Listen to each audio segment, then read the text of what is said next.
Каждый день в соответствии со списком адресов они посещают жителей для выдачи и установки автономных пожарных извещателей. Право на его безвозмездное получение имеют в том числе одиноко проживающие граждане старше 55 лет. У пенсионерки Фариды Банавшиной уже есть один извещатель. О безопасности в доме позаботились дети. Однако получению еще одного нового женщина рада. Признается, что так спокойнее. Потому что выхожу, мало ли что, забыть газ или что-то.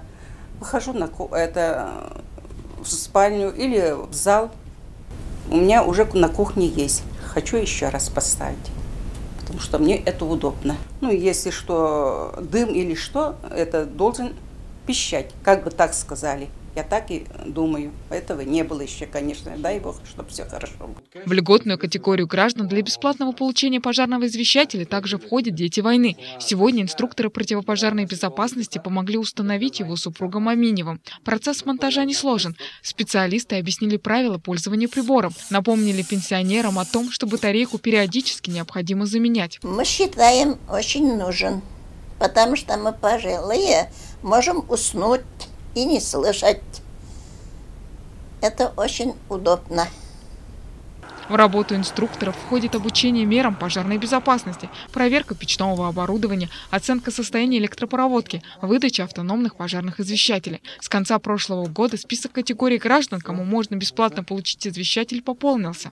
На сегодняшний день продолжается обеспечение граждан, одиноко проживающих старше 55 лет, ветераны Великой Отечественной войны, инвалиды Великой Отечественной войны, члены семьи погибшего, умершего инвалида, участника Великой Отечественной войны, бывшие несовершеннолетние узники концлагерей, гетто, других мест принудительного содержания, созданных фашистами и их союзниками в период Второй мировой войны, семьи с детьми в возрасте до 7 лет, родившимися до 1 января 2018 года. И с 15 декабря 2021 года введены еще 3 категории.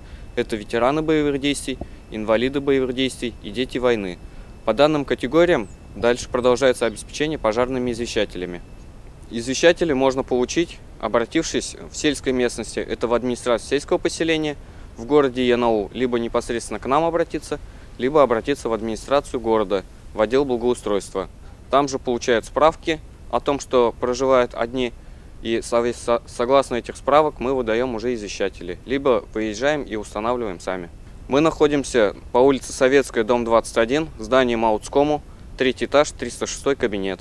По официальным данным, за 5 лет в Башкирии благодаря пожарным извещателям в живых остались около 700 человек, почти половина из них дети. Извещатель не защитит от огня, но в случае возникновения пожара его громкий звук предупредит об опасности и тем самым спасет жизнь человека от возможной беды. Муляра Ситтикова, Алмаз Акбиров, служба новостей Янаульского телевидения.